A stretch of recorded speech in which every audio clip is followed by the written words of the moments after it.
Coming up, you'll hear from a man who tried to bring community policing to Tulsa years ago. And a big event for the Will Rogers Museum this weekend. This and more on Perspectives.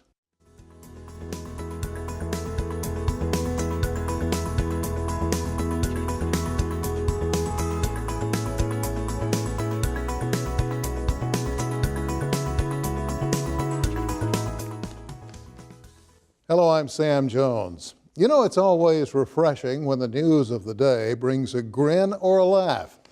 That happened to me just a few days ago when 3 stories made news.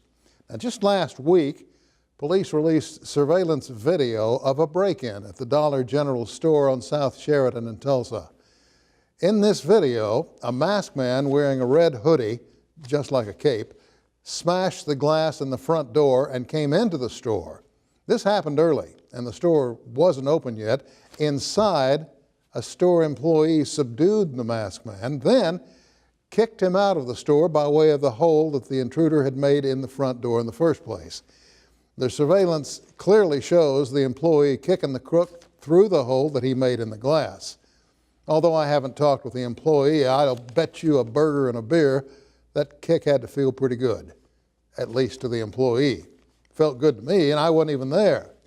That same day, a story came from the Sapulpa Herald newspaper, and this one really brought a grin. It seems they found a bobcat in the newspaper's bathroom. Now, bobcats usually have a nasty disposition, especially when they're cornered, and this one was definitely cornered behind the toilet. And they still don't know how the animal got into the bathroom. They had to bring in Oklahoma Wildlife Control to remove it, and it was an adult male weighing between 25 and 30 pounds. The game warden said that the animal could kill 3 times its own weight. So you can only imagine the damage it could have caused to a human with a copy of the newspaper, intent on sitting perhaps on the porcelain throne. No injuries, just questions about how that bobcat got there in the first place. And finally, I came across a story in the paper just before Halloween about a family that was giving away costumes for children who needed them. But the story had been slugged on the second page, and it read, quote, "House hands out more than candy for Halloween," end quote. Being a political animal, I immediately thought of our House of Representatives, known to a great many in this state as the gang that can't shoot straight.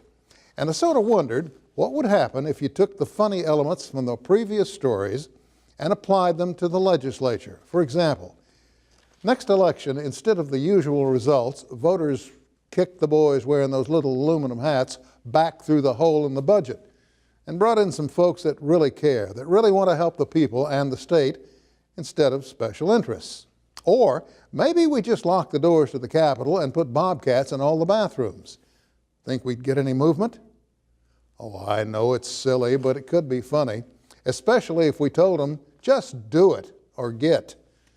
Meanwhile, special interests outside of Oklahoma are laughing all the way to the bank, while we in Oklahoma live with budget shortages.